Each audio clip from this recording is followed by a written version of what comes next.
오늘 주제가 어떻게 보면 제주도 입장에서 보면 앞으로 나아가야 될 방향에 대한 미래 방향 설정 정도 그러다 보니까 주제 발표라든지 그다음에 그런 것들이 뭐 일반 우리 방청석 입장에서 보면 상당히 좀 혼란스럽지 않았나라는 생각을 좀 해봅니다. 근데 어차피 그 사회적 농업이라는 것은 제가 보기엔 나름대로 조금 특별해야 된다라는 어떤 생각이 결국에는 유기농업이라든지 친환경 농업으로 연결이 됐고 뭐 또 그러다 보니까 결국엔 바로 이제 농약 사용과 관련되어 있는 PLS 제도까지도 이제 확대된 것으로 일단 보입니다.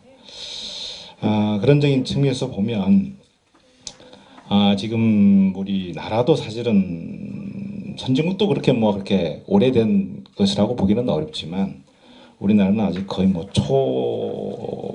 처음 지금 시도하는 어떤 입장에서 본다 그러면 과연 어떤 형태대로 아까 우리 황석기 원장님께서가 이제 제주형 사회적 농업이어야 되고 그러니까 단순히 누구를 도와주기보다는 광범위한 형태의 사회적인 농업으로의 하는 것이 성공 가능성을 높이는 데 상당히 도움이 되지 않겠냐 한다 그러면 좀 그런 것들에 대한 고민들이 좀 있어야 되지 않겠느냐. 아까 뭐 첫 번째 얘기했던 우리 그렇죠. 사실은 이제 보면 저는 이 사회적 농업이 대부분 다 농촌 지역에서 이루어지고 있단 말이에요. 사실은 그거 보면 결국에는 이제 그 농업의 역할이 결국에는 농촌의 역할이 이제는 단순히 농산물을 생산하는 어떤 그 기지에서 여기는 뭐 환경 보존적 기능이라든지 그다음에 경관 보존 기능이라든지 아니면 뭐 수자원 보전 기능을 하고 있는 결국에는 뭐 농업의 어떤 공익적 기능까지를 만들어내는 곳이 결국에는 농촌이 아니겠느냐. 그렇다 그러면 그 속에서 그런 기반 속에서 결국엔 사회적 농업이 이루어진다 그러면 결국에는 뭐 농촌 농업 지역이 아까 얘기한 것처럼 공익적 기능을 만들어낸다 그러면 우리 인간들 입장에서 보면 여기는 편안한 휴식을 사실은 이제 어떻게 보면 이제 쉴 수 있는 곳이기도 하고 결국에는 뭐 휴식, 휴양, 그다음에 또 조금 좁게는 치유, 뭐 그런 어떤 형태를 하는 곳, 그러니까 농업 생산 플러스 공익적 기능을 하는 곳이다. 그러면 이제 그것들을 어떻게 만들어 갈 것인가에 대한 어떤 좀 제가 보기엔 좀 뭐랄까요, 좀 논의가 좀 필요하지 않을까 싶습니다. 뭐 그런 면에서 보면 EU에서 하고 있는 것들이 제가 보기엔 좀 사례가 우리가 어떻게 가야 될지에 대한 어떤 방향이 되지 않을 건가라는 생각이 들어요. 그런 측면에서 보면 뭐 EU가 지금 하고 있는 공동농업 정책의 기반이 되고 있는 뭐 공익경책불제 뭐 그런 것들이 결국에는 사회적인 기반, 결국에는 사회적 농업이 되든 아니면 뭐 치유형 혹은 뭐 휴식형 농촌 공간이 되든 내가 보기엔 그것이 기본이 되지 않겠느냐라는 생각을 좀 갖고 있습니다. 뭐 그런 거 보면 아까 뭐 네덜란드의 치유 농업이라든지 그런 거 보면 일본도 마찬가지지만 제가 보기에는 보니까 굳이 뭐 유기농업이라는 어떤 라벨을 별로 달지를 않고 뭐 친환경적인 농업, 환경농업으로의 어떤 시도 정도 수준으로 좀 봐야 되지 않을 건가라는 생각이 듭니다. 그러니까 지금 우리 뭐 황 소장님이 황 원장님이 지금 구상하고 있는 제주형이라 그러면 저는 꼭 유기농을 기반으로 한 거라기보다는 환경 친화적인 농업을 기반으로 한 사회적 농업으로의 확대, 개편 혹은 뭐 구상 뭐 그런 것들이 돼야 바람직하지 않을까 하는 어떤 생각을 갖고 저 나름대로 정리된 것들 한번 아까 토론을 좀 해봤습니다. 여기 뭐 지금 각계에서 지금 관심이 이제 있는 분들을 중심으로 해서 쭉 모아오신 것 같아요. 우리 뭐 언론계에서 그다음에 뭐 친환경 농업, 그다음에 뭐 우리 도계, 뭐 그다음에 또 농업기술원 등등들 지금 많이 온 것 같습니다. 뭐 여기 오신 순서대로 보다는 조금 거꾸로 가는 게 조금 어떨까라는 생각을 좀 해봅니다. 뭐 그런 데 보면 우리 현창민 프레시안 제주본부장님부터 토론을 좀 하는 게 어떨까라는 생각이 듭니다. 네. 안녕하십니까. 저는 그 프레시안 제주 취재본부를 맡고 있는 현창민 본부장입니다. 안녕하십니까. 반갑습니다. 그 제주도의 그 환경 문제나 아니면은 그 대규모 그 지난 10여 년간의 리조트 사업이나 이제 난개발 등 골프장 뭐 이런 난개발로 인해서 제주도 전역이 몸살을 앓고 있습니다. 이 환경 농업 분야뿐만이 아니라 다른 어떤 그런 제주도 전역에 걸친 환경 문제에 대해서 큰 그 문제가 발생하고 있습니다. 또 여기에 우리 그 식생활까지 서구화되면서 그 수입 농산물을 비롯해서 국내 농산물에 대한 안전성까지 대두되고 있는 게 지금 현실입니다. 그 특히 이제 우리 제주도의 대표적인 자원이라고 하면 삼다수를 말할 수 있는데 삼다수를 기본으로 해서 지하자원이 요즘 축산 폐수나 아니면 각종 쓰레기, 또 농약 사용과 비료의 과다 사용, 또 지하수 폐공에 대한 이제 무관심으로 인해서 그 방치되거나 석산 사업장에 대한 이제 침수 사고 등이 발생되고 있습니다. 그 지난 그 저희도 이제 언론에서 저희 프레시안도 이제 좀 다뤘던 부분이 있는데요. 지난 한림읍과 표선 지역에서 축산 폐수 누출 사고가 발생된 그 사례가 있습니다.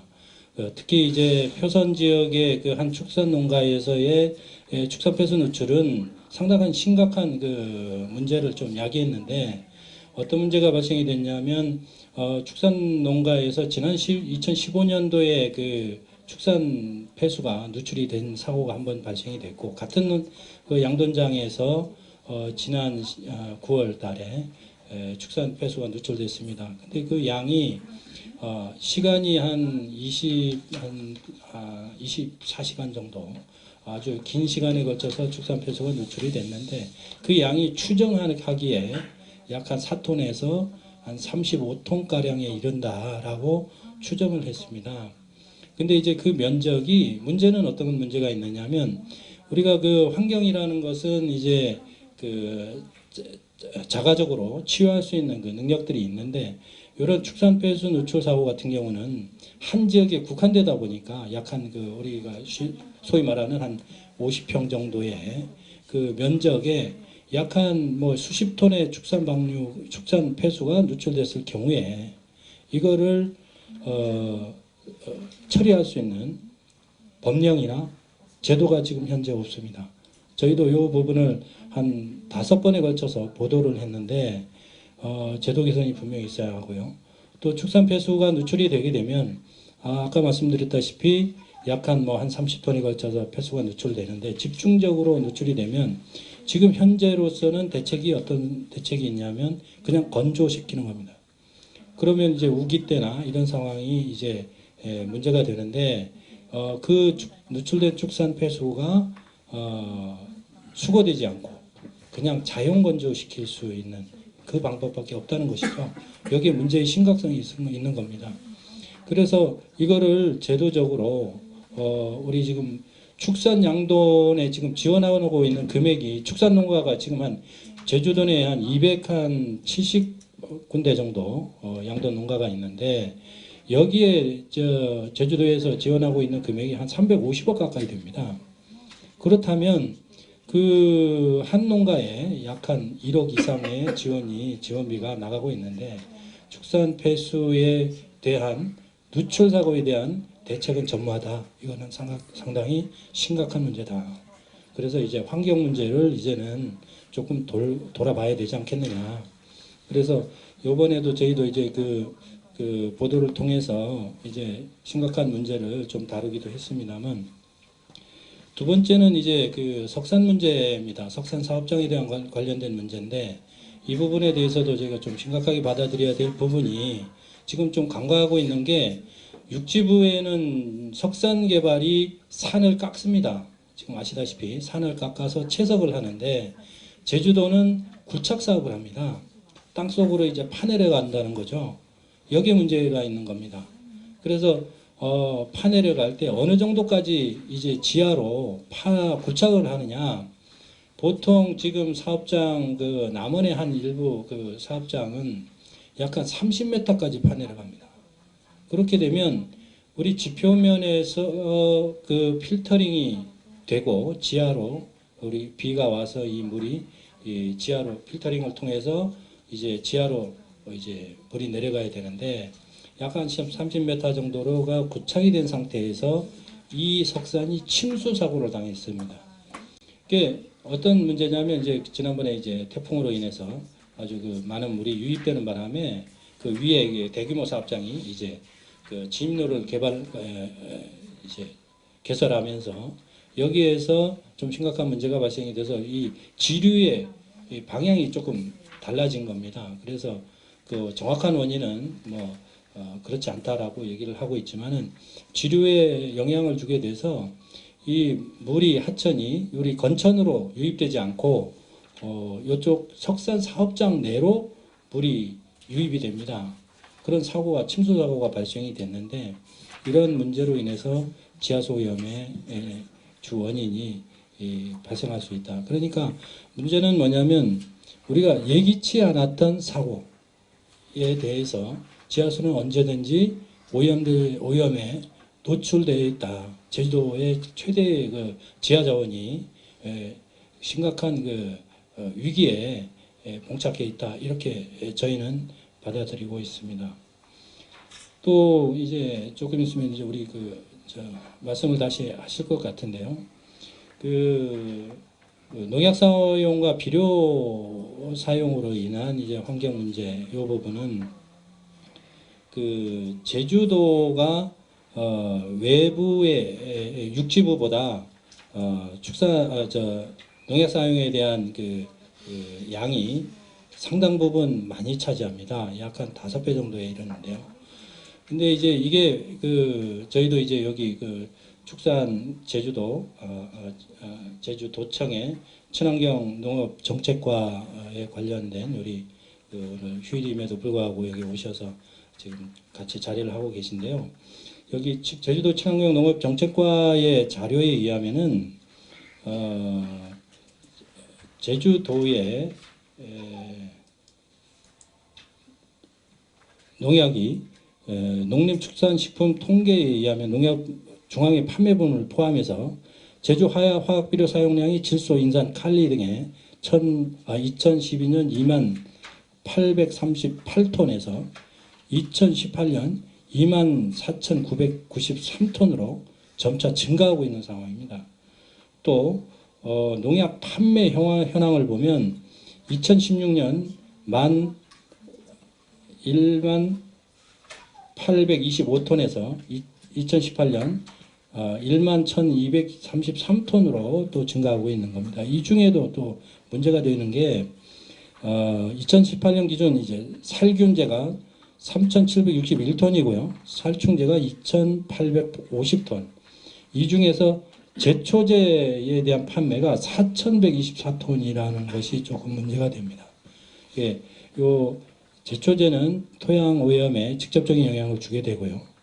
여기에 그 대책이 조금 마련돼야 된다. 그래서 지금 이제 PLS 기준도 이제 그 대책을 세우고 있는 건데, 그래서 이제 지난 3년간 이제 그 농약 그 구입 비용은 2018년의 경우에 경기도가 가장 적은 56만 2천 원인데 비해서 제주도가 233만 2천 원 정도, 한 5배 정도의 농약 사용 구입비로 지출하고 있는 겁니다.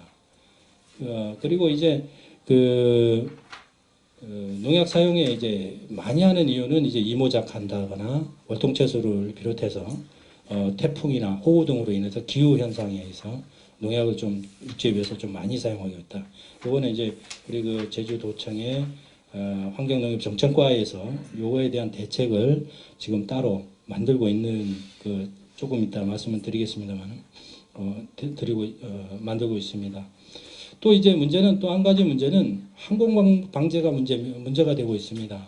우리가 친환경 농업 정책을 하고 있지만 아무리 PLS 규제 허용 농약 잔류 허용 기준을 세우더라도 항공방제에 따른 어떤 그런 규제나 아니면은 이거에 따른 정확한 이제 매뉴얼이 만들어지지 않으면 여기에서도 큰 문제가 생깁니다. 사실은 우리가 아무리 친환경으로 농업 생산물을 생산했다 하더라도 제주도는 특히나 바람이 많고 기후 영향을 많이 받기 때문에 일정 부분에 한해서 항공방제를 한다 하더라도 식품 우리가 먹는 먹거리에 아주 큰 영향을 줄 수 있습니다. 특히 이 소나무 재선충 방제가 조금 문제가 된다고 저희는 좀 보고 있는데요. 언론 쪽에서는요. 지금 현재 이제 제주도 항공방제는 1헥타당 1리터, 나무 주사는 한 1헥타당 20리터 정도 사용하고 있는데요. 재배 면적은 약 한 방역 면적은 한 1000헥타 정도 하고 있습니다. 근데 여기에 가장 큰 문제는 이 방역 약품 자체가 아세타미프리드와 티아클로프리드라는 그 약제가 PLS에 등록되지 않은 약제라는 것이 문제입니다. 이 약제는 이제 특히나 이제 티아클로프리드라는 이 약제는 미국 환경보호청에서 미국 일부 지역에서 발암물질로 의심이 간다라고 발표를 한 약제에 해당합니다. 결국 우리가 친환경 농산물을 생산하더라도 이런 항공방제에 대한 정확한 매뉴얼이 만들어지지 않는다면 공연물에 불과하다. 그래서 이 부분에 대해서는 분명한 대책이 필요하다. 이렇게 저는 보고 있습니다. 지금 우리 이런 문제들을 해결하기 위해서 이제 제주도 친환경 농업정책과에서도 이제 많이 애를 써주시고 계신데요. 지금 이제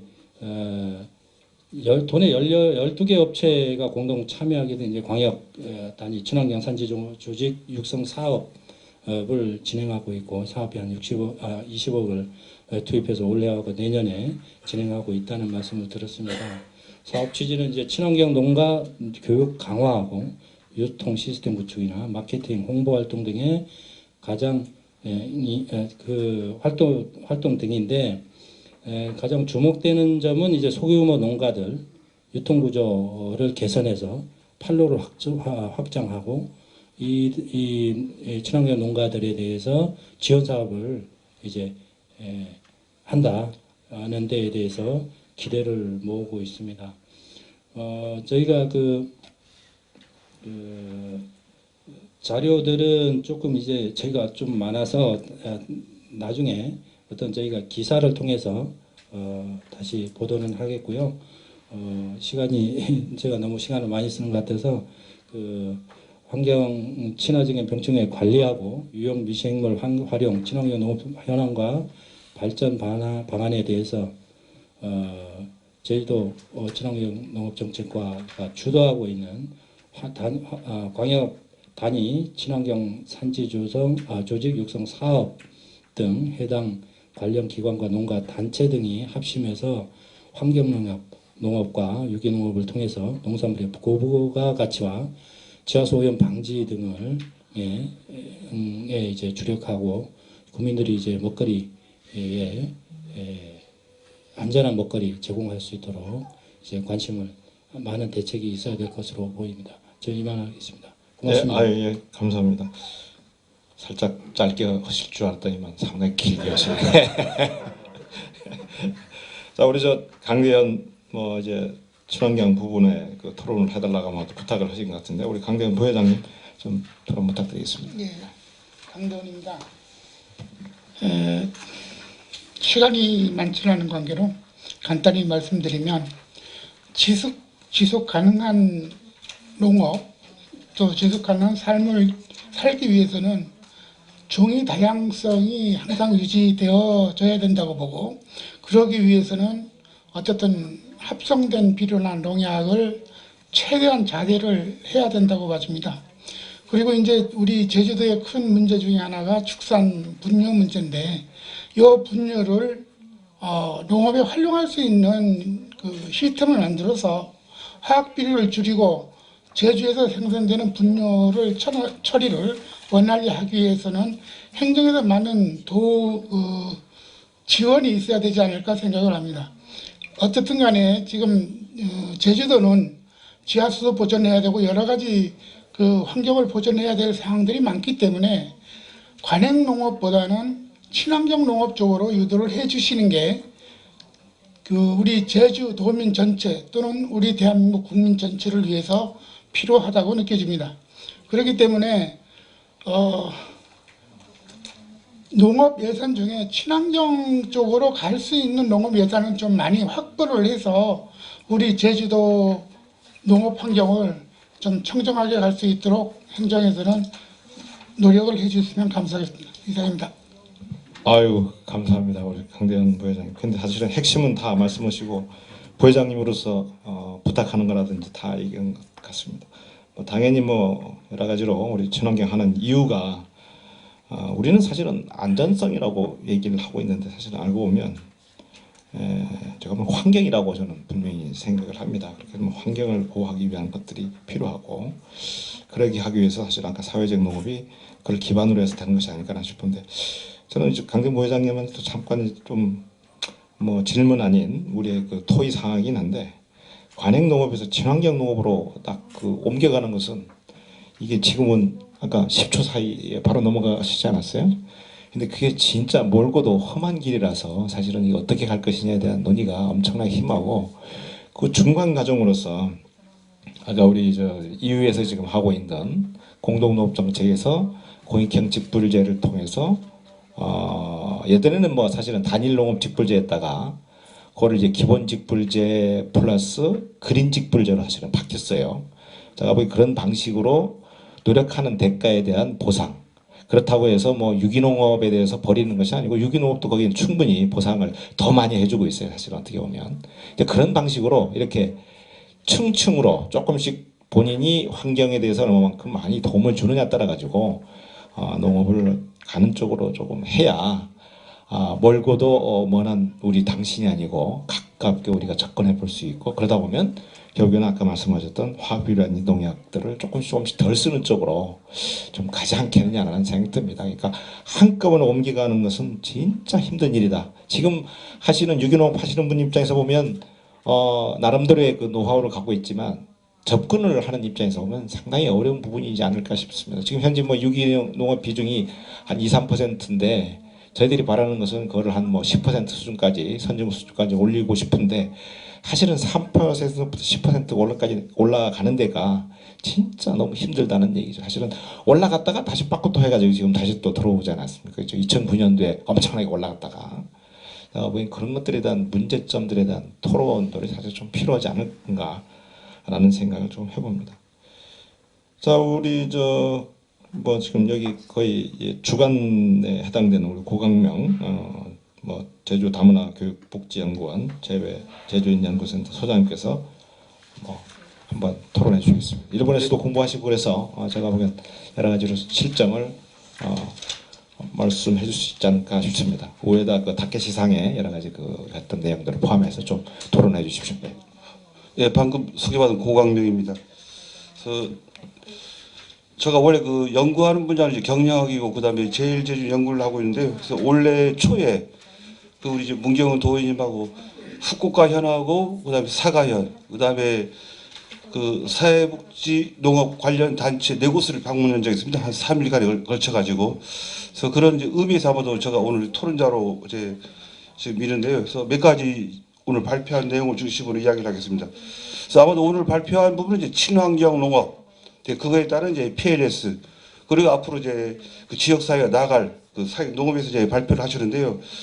그 일단 발표 그 토론 요지는 이제 그 141페이지 있기 때문에 참고를 하시고 일단 그 친환경 농업은 아마도 제주도의 농업의 역사와 이제 관련성이 있는 것 같습니다. 그래서 과거에는 비료가 없으면 이제 그 생산성이 떨어지기 때문에 그러다고 이제 계속 이제 발전하면서 지금 최근에 와서는 이제 역으로 그 친환경, 유기농 그렇게 이제 가고 있는데 혹시 이제 도에서도 오신 분이 있기 때문에 이제 김용기 그다음에 조일규 오늘 발표하신 분 포함해서 혹시 그 제주도에서 그 지금 아까 PLS 관련해 가지고 이제 홍보 교육을 어떻게 하고 있는지 혹시 그거 알고 있으면 좀 가르쳐 주시고, 그다음에 두 번째는 이제 아까 그 황석기 박사님 이야기를 하셨는데 뭐 본래 등등 이야기하셨는데 현재 생산되고 있는 제품 가운데 다른 지역에 비해 가지고 그 경쟁력 있는 제품이 어떤 제품이 있는지, 아까 유기농 그다음에 친환경 농업을 갔을 때 혹시 그런 제품이 있으면은 아무도 제주도에서 이제 특용 작물로 해가지고 혹시 이제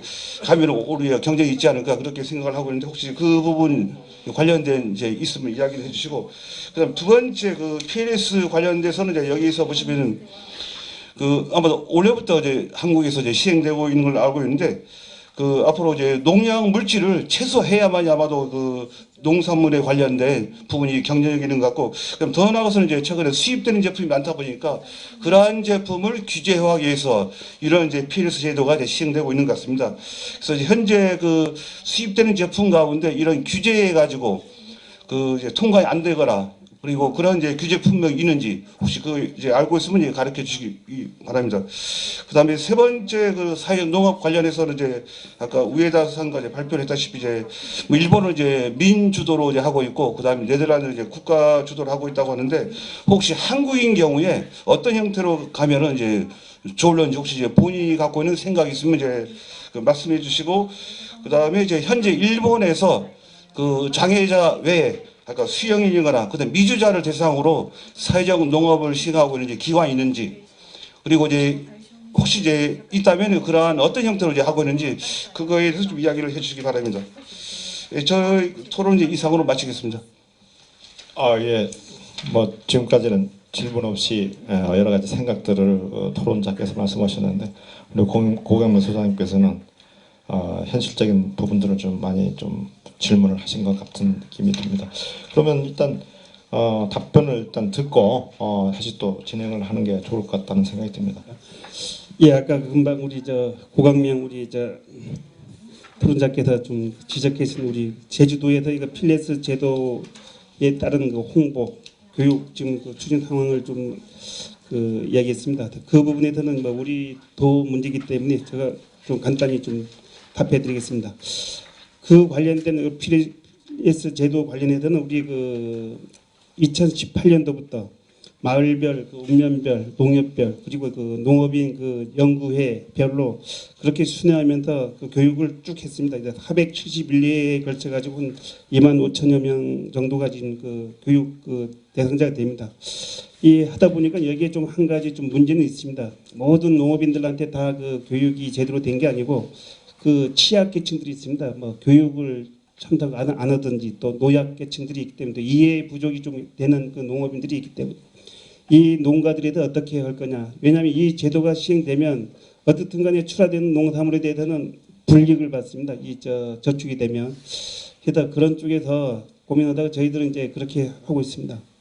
이 분들한테도 현장 어떤 그 방문 교육을 통하든, 그리고 이제 가장 쉬운 방법은 그렇습니다.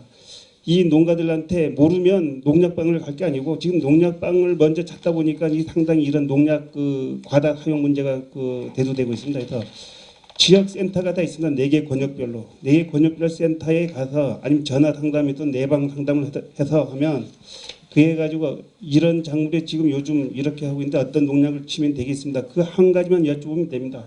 전화 상담이든 내방 상담이든 그렇게 하면 그 센터에다가 그에 대한 자세한 답변을 해줍니다. 그러면 그 처방을 받고 농약방에 가서 농약을 사다 쓰면 아무 문제가 없습니다.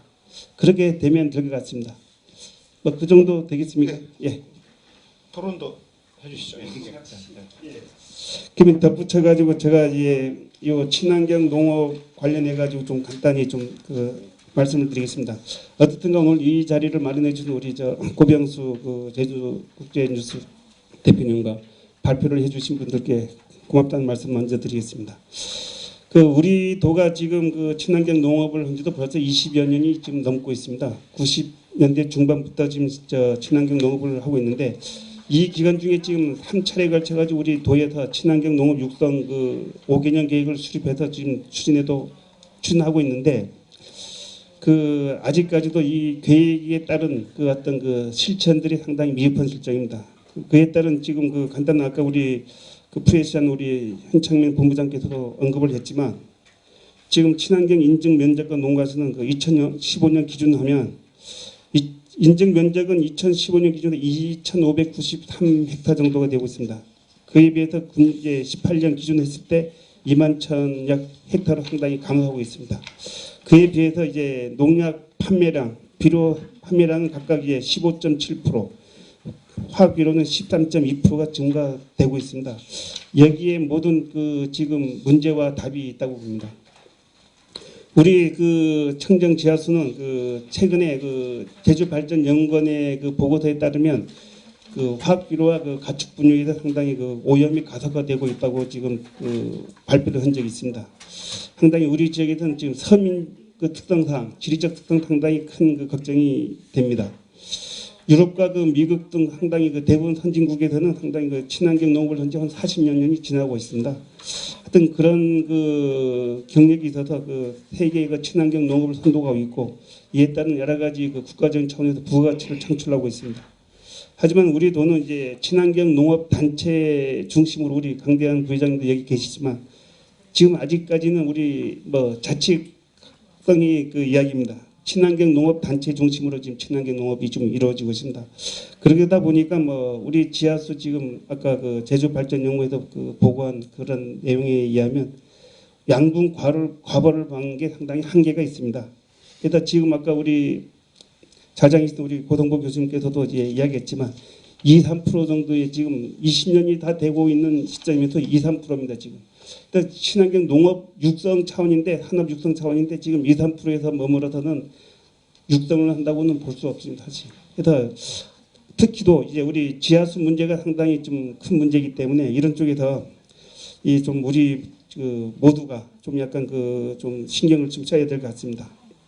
그래서 저는 오늘 그 이 자리를 상당히 뭐 본의 아니게 우리 고 대표님께서 지난번 그 기자 브리핑 여러 번 할 때마다 2번 지금 저한테 이야기가 있었습니다. 이런 세미나를 할 테니까 좀 한번 참석해서 우리 친환경 농업에 대해서 좀 이야기해 주시면 좋겠다. 그래서 저는 좀 하여튼 아주 좋다고 해서 지금 받아들여가지고 오늘 자리에 왔습니다. 지금까지 우리 그 지역에서 이 같은 그 친환경 농업이 육성이 어려운 부분은 여러 가지 있습니다. 그 중에는 이제 가장 협소한 농경지에 그 양분 집약적인 그 영농을 하다 보니까 또한 그 연이기작이라는 우리 그 기후 특성상 연이기작을 하다 보니까 비료 농약을 많이 쓸 수밖에 없습니다.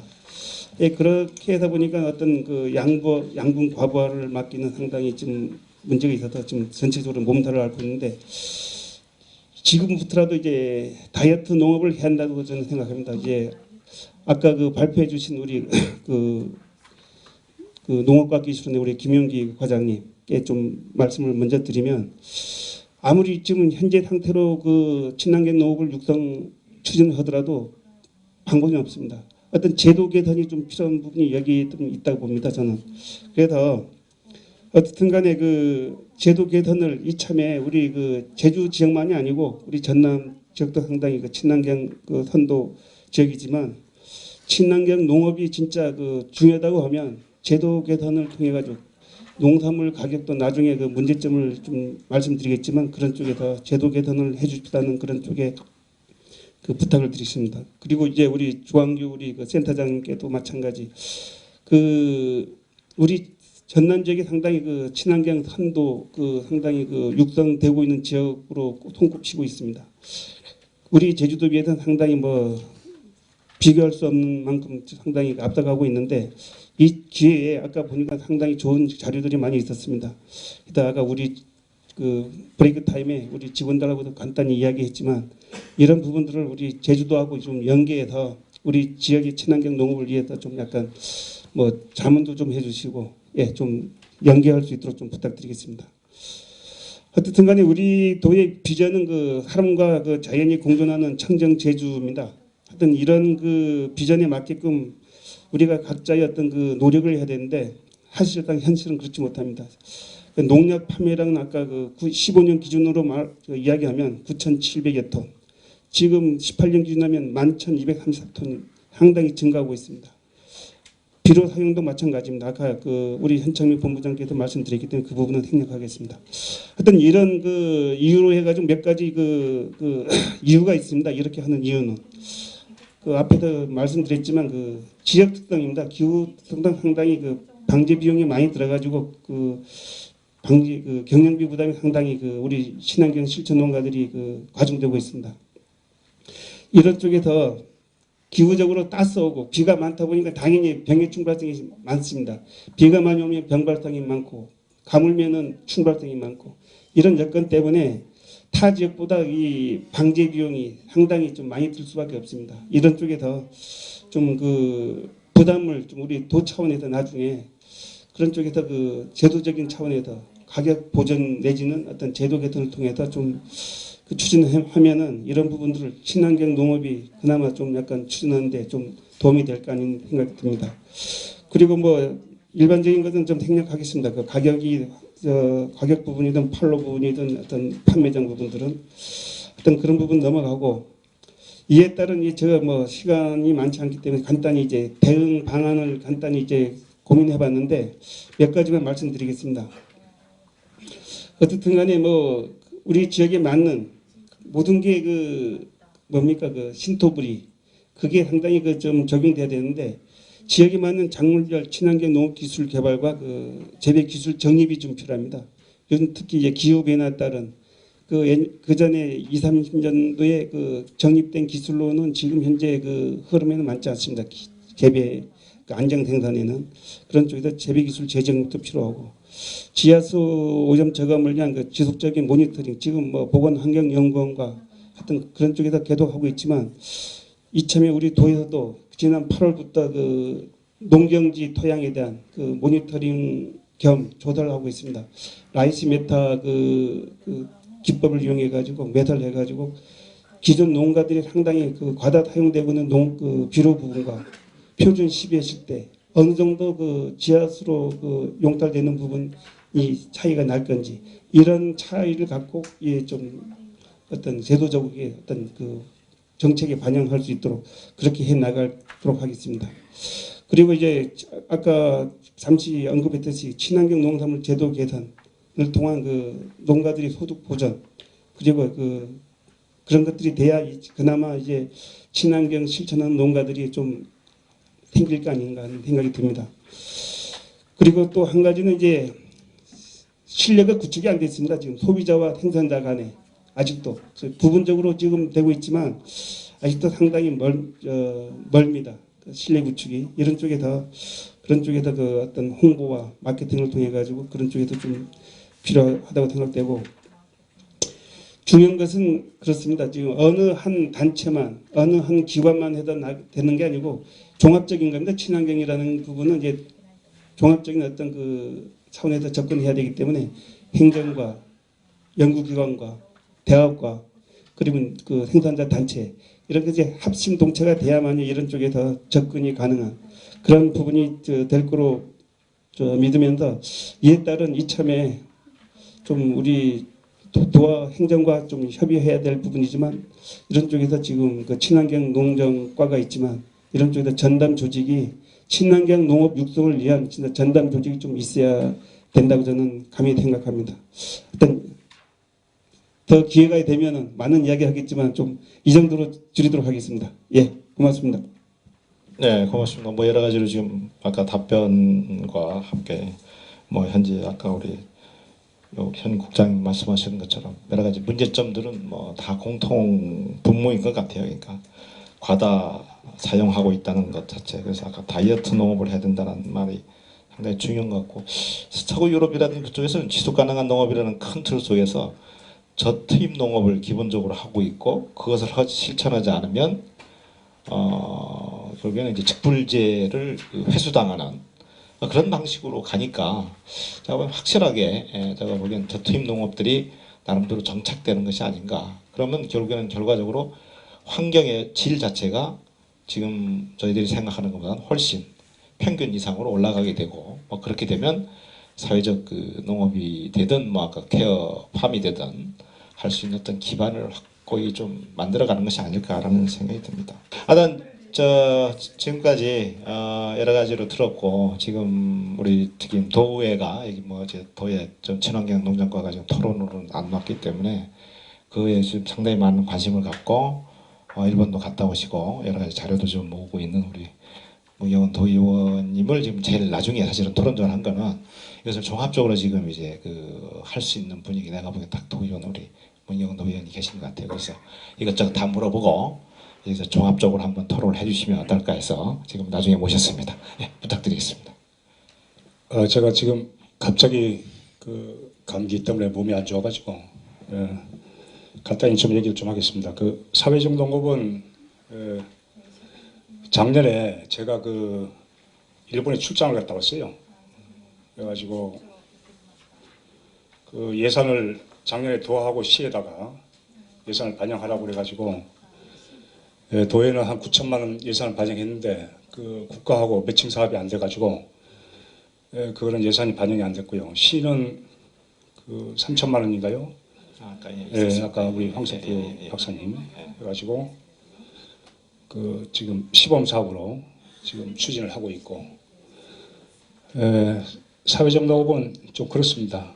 그렇게 지금 하고 있고 그 다음에 아까 농약 비료 문제 많이 나왔는데 농약 비료 때문에 지하수가 지금 오염이 많이 되고 있어요. 그래서 제주형 직불제는 저는 그렇게 생각합니다. 이 농약하고 비료를 많이 쓰고 있는데 농약하고 비료를 좀 덜 쓰는 농가에다가 제주형 직불제를 좀 시행하면 어떤가 그런 생각을 하고 있고요. 그 다음에 그 제주도 친환경 농업이 문제점이 뭐냐면은 지금 친환경 농업하는데 비용하고 그 노력이 너무 많이 들어요. 그거에 비해서 판매처 확보라든가 가격이 제한적이다. 그래서 이제 재배 면적이 더 이상 증가하지 못하는 실정인데 앞으로 이제 친환경 농산물이 대규모 소비처를 확보하는 것도 중요하고 그 다음에 이 가격을 제대로 받을 수 있도록 그렇게 해야 된다. 일반 농산물하고 차별화가 이루어지지 않고 있어요. 그래서 친환경 이 농업이 상당히 좀 위축되고 있는데 일반 농산물하고 확실하게 가격을 좀 차별화시킬 수 있도록 그런 방안이 필요하다고 생각하고요.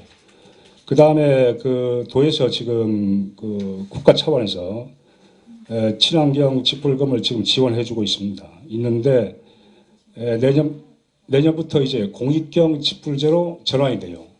전환이 되는데 지금 이 관련 법이 국회에서 지금 계류 중입니다. 아직 통과가 안 됐고요. 통과가 되면은 이런 친환경 농업의 어떤 공익적 가치를 인정해가지고 충분한 그런 보상이 이루어질 수 있도록 그렇게 해야 되지 않겠는가 그렇게 생각을 하고 있고요. 그 다음에 아까 농업기술원 쪽에 우리 황재종 국장님 오셔가지고 여러 가지 좋은 말씀 많이 해줬는데 어쨌든 친환경 재배에 대해서는 비용이 많이 드니까 이 병해충으로 인한 상품성이 많이 떨어지고 있다. 그래서 저비용으로 병해충 방제를 높여가지고 상품성을 높일 수 있는 그런 기술 확립에 더 많은 노력을 해야 되지 않겠는가 그렇게 생각을 하고 있습니다.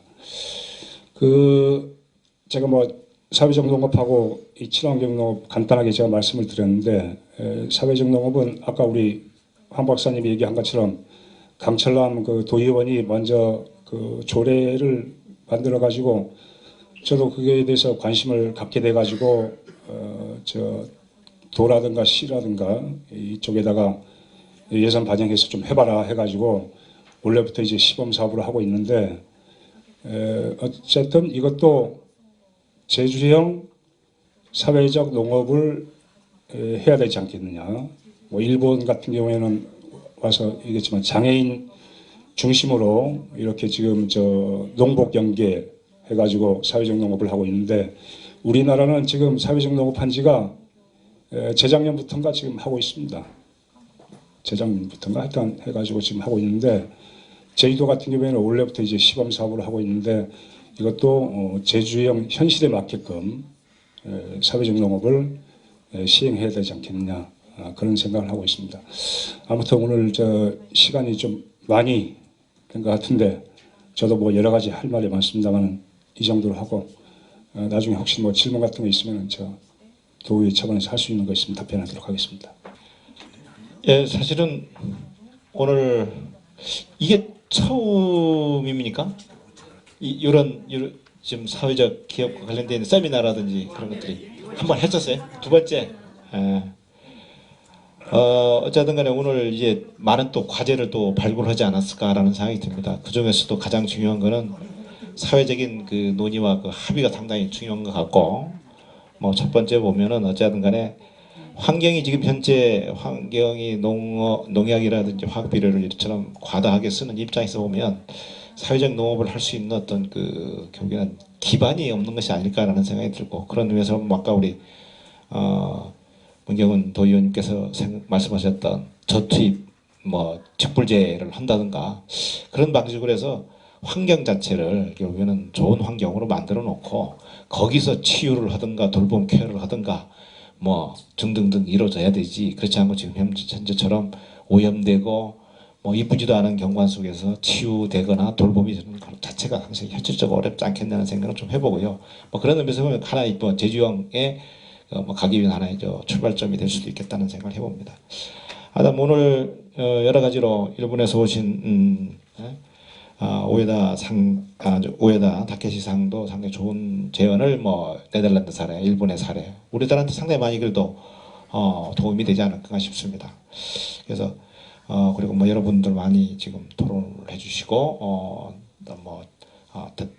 발표도 해주셨는데 저는 그렇습니다. 한꺼번에 모든 게 해결되기는 좀 힘든 것 같고, 제가 보기엔 컨센서스를 이루는데 다소의 조금 시간이 좀 필요하지 않을 건가 싶고, 또 그렇다고 해서 너무 시간을 많이 걸려서 이제 다른 데는 이미 사회적 농업이 출발해가지고 좀 가고 있는데 우리가 너무 뒷전에서는 안 될 것 같고, 스타트는 하되 논의의 장은 열어놓고 내가 보기에 이거를 출발하면 내가 보기엔 향후에 갈 수 있는 방향 설정이라든지 그런 것들이 참 잘 되지 않을 건가라는 생각을 해봅니다. 오늘 끝까지 사실은 휴일인데도 불구하고 지금 끝까지 자리를 지켜주시고 좋은 토론과 발표, 그다음에 질문을 해주신 여러분들한테 전부 수고하셨다는 그래서 서로 박수를 치면서 토론을 마치도록 하겠습니다.